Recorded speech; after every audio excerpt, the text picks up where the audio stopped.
Good morning, Libra, on this Saturday, April 6th. 2 more days till Monday. I decided to switch it up a little bit, so we're going to do a different type of read for you. I pulled the crystal cards.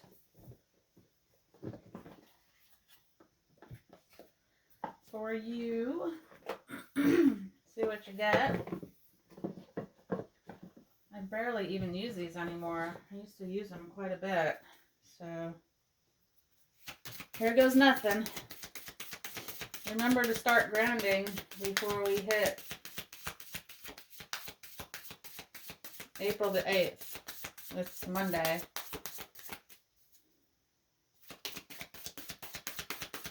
I don't know about you, but I will be home when it takes place. I'm not taking any chances. I'd rather be safe than sorry. This is a big to-do. Bigger than most people think.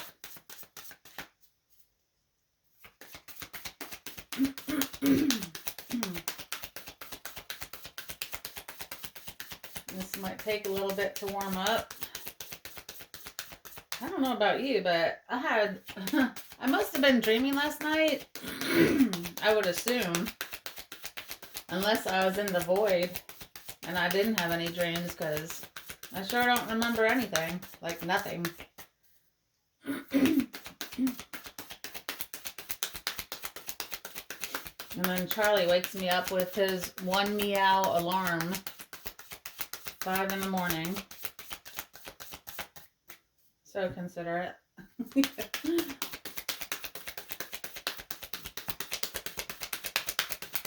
we're getting a warm up on this.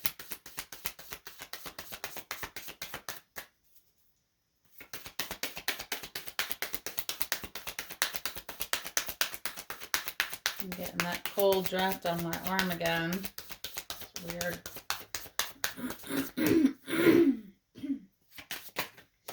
Oof. Oh, God. All right, well. I will accept these. Rhodochrosite, service, contentment, healing, emotional wounds, renewal of passion. Can you see that? Then I got argon, star clusters, earth healing, grounding, stress relief, and vitality. Remember to ground. It's Saturday. Kick off the shoes and go on the grass. 10-15 minutes. Moss agate, new beginnings, nature connection, animal allies, and security. Kind of jumped.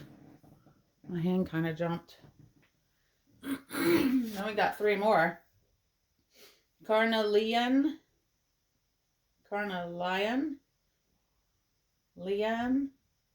self-trust, relationship, rejuvenation, powers of concentration, healing from abuse.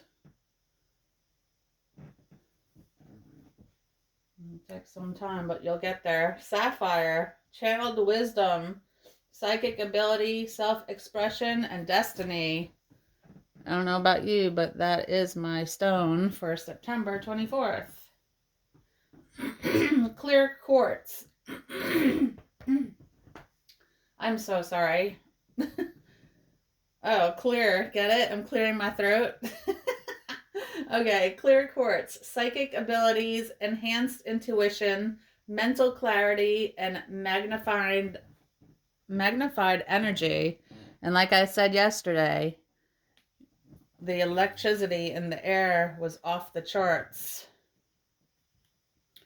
I was quite concerned about that. I'm not going to read from this. Or should I? I don't know. What do you think? Are they in any type of order? Just go to the back.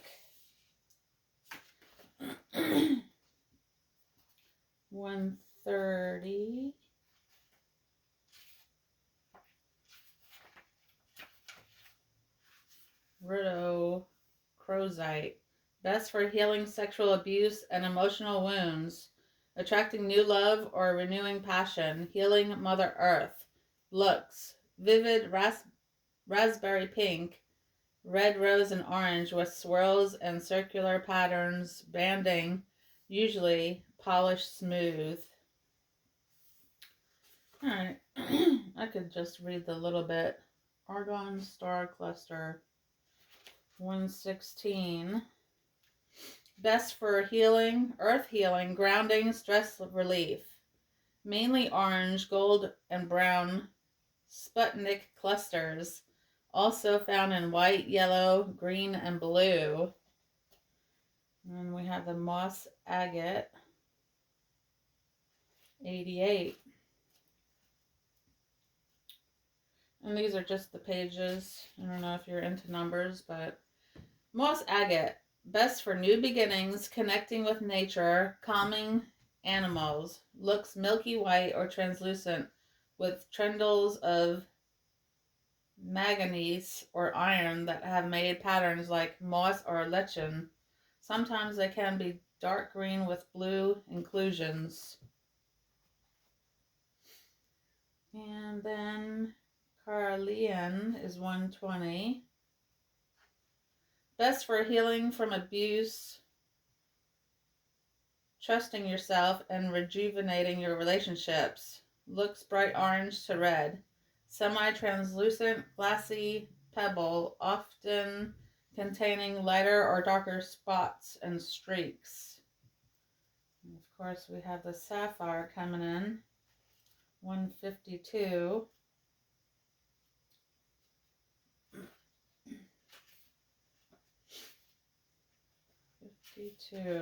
Best for channeling wisdom and healing from higher beings, increasing psychic ability and manifestation.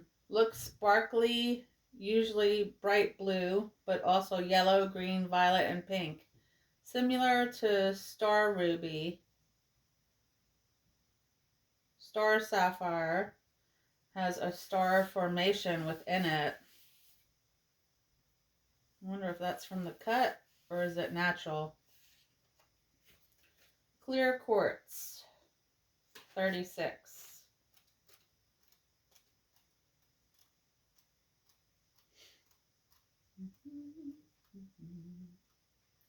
Best for amplifying energy, raising your vibration, enhancing intuition and psychic ability. Looks crystal clear, shimmery in the light. It's also known as the master healer and was the key development of many ancient civilizations. There you have it for your crystals. Let's go to the moon magic. I pulled this out. Someone actually put it in my room yesterday, so I thought I'd bring that out for you guys. Maybe like that. Alright, moon magic. What do you want to tell us, Spirit? Wow. Threw that sucker right down. And that's it. This is the one. That's crazy.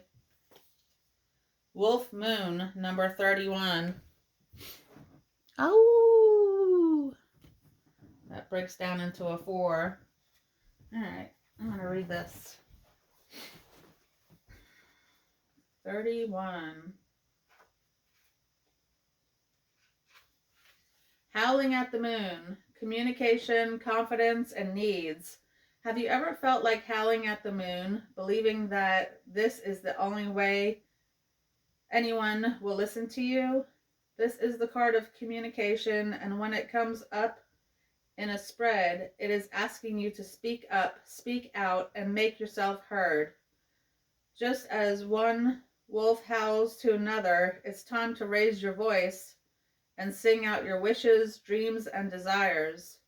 Raise your concerns, talk about your feelings, ask for what you want, and use your voice to get your needs met. What is more, This card is encouraging you to become more of an alpha in your life. It is no longer enough to simply follow the pack.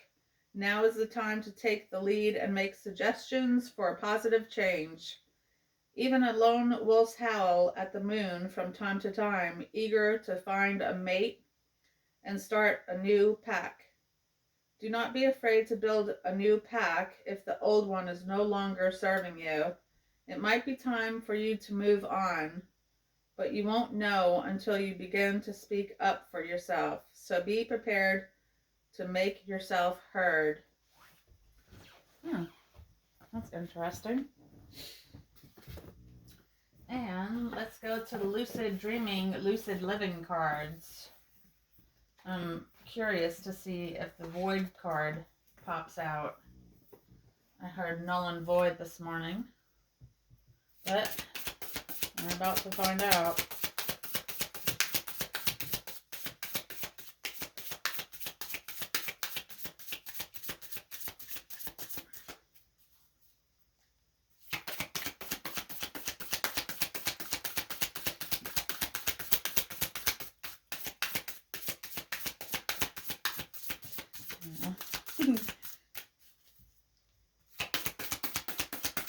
I hope you have a great day, guys. Make it a good one.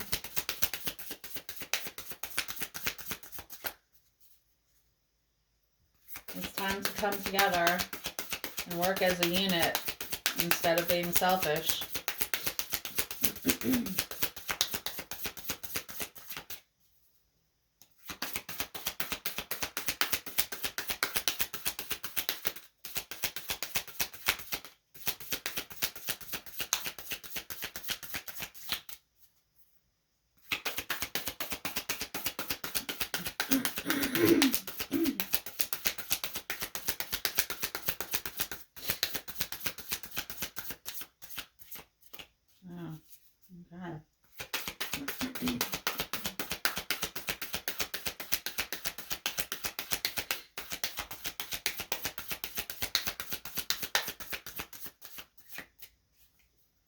Oh man, that was weird.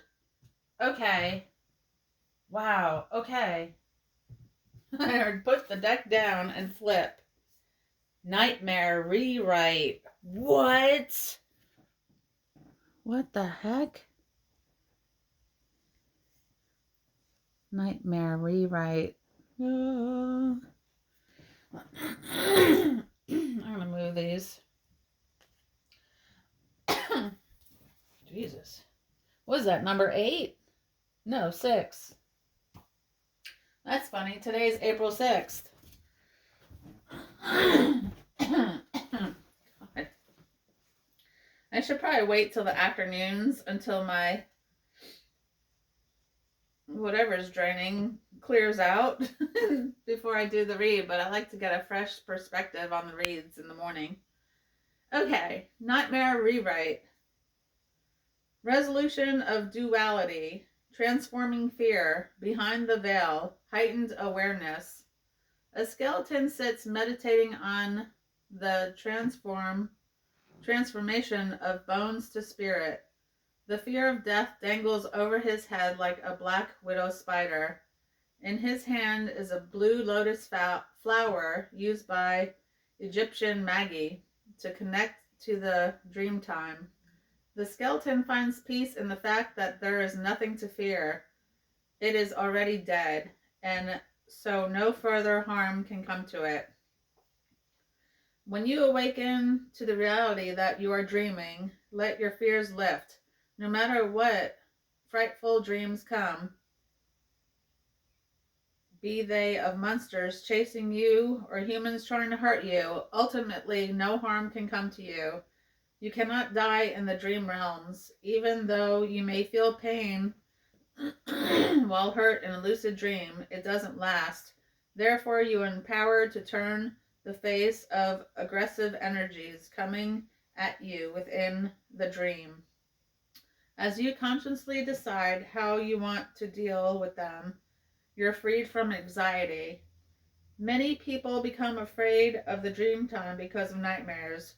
Dreams are an environment where the mind can conjure up horrific images that are experienced directly. Although you may not remember most dreams, you most certainly remember your nightmares, no matter how desperately you wish you could forget them.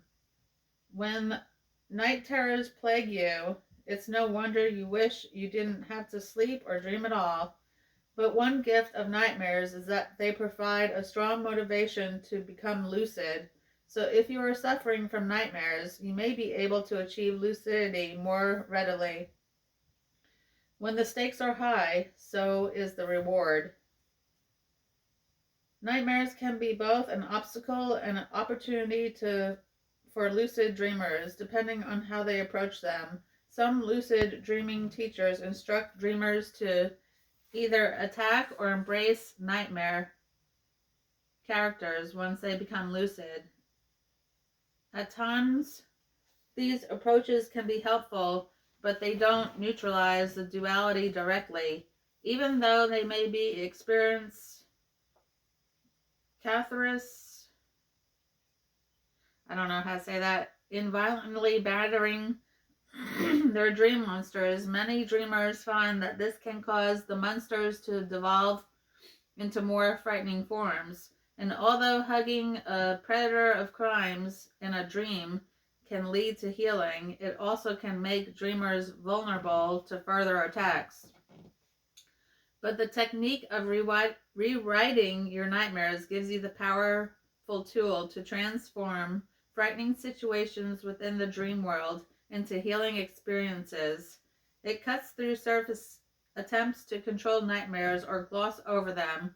By slicing directly through dualities, you are empowered to face your fears in a whole new way. So this is a nightmare rewrite technique. Is best performed when you wake up from a nightmare in the middle of the night or have an opportunity to continue sleeping so that you can go back into the dream. To perform a nightmare rewrite, you utilize the natural obsession your mind has within nightmares to your benefits. When you wake from a nightmare, notice how your mind keeps returning to the frightful imagery and scenes. Resist the urge to work yourself into a traumatized state. Instead of allowing your mind to replay the terror repeatedly, focus on finding a solution. Lying in your bed, close your eyes and return to the vision of the nightmare. Imagine yourself re-entering the dream at the most disturbing point and work on infusing it with non-dual awareness. Call on your higher self and deity to whom you feel connected or a wise guardian. You will be protected and assisted in this task.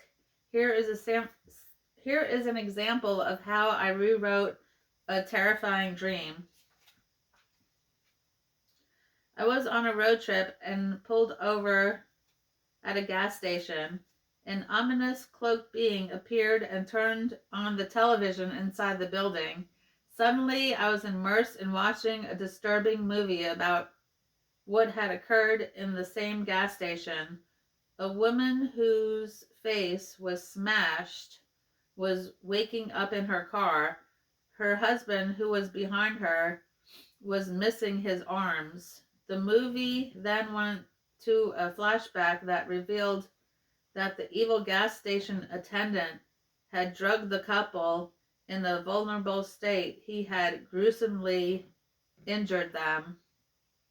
I woke from this dream extremely disturbed about what I had just witnessed and decided to do a nightmare rewrite. I returned to the dream and searched for the point at which I could help. Finally, I decided to go right to the moment when the movie started playing. I could feel my higher self presence with me. I went to the gas station attendant and confronted him, saying he shouldn't hurt people like that. I put one hand on his third eye and one on the middle of his chest. Each point I pressed with illuminated and with bright gold light. Thus this traumatized human form was peeled away, and under it was a shining star-shaped being. This scary dream character was no longer an intimidating figure. Next, I went over to the husband and rebuilt his arms with blue light, forming his energy body. After restoring his energetic arms, I helped him construct his human arms. Finally, I went to the woman and dressed her all in white, standing her up. I healed her face and had her open her hands. Between her palms was a bright white light that shone out. This light filled the whole TV screen in the gas station, and everyone watching the movie became illuminated too. I'm gonna stop. That's a good stopping point, don't you think? I think so. I'm gonna pull some gratitude cards. You know, whatever you might be going through, it's always good to be grateful. I think that's it. Just one. Be mindful, be grateful, be positive, be true, and be kind to one another. And come together and be there. Well, Libra, that's it for me for this Saturday. I might come back later and do my normal layout. I'm not sure yet. So if I don't, make it a great day, and I'll check back in with you mañana. See ya.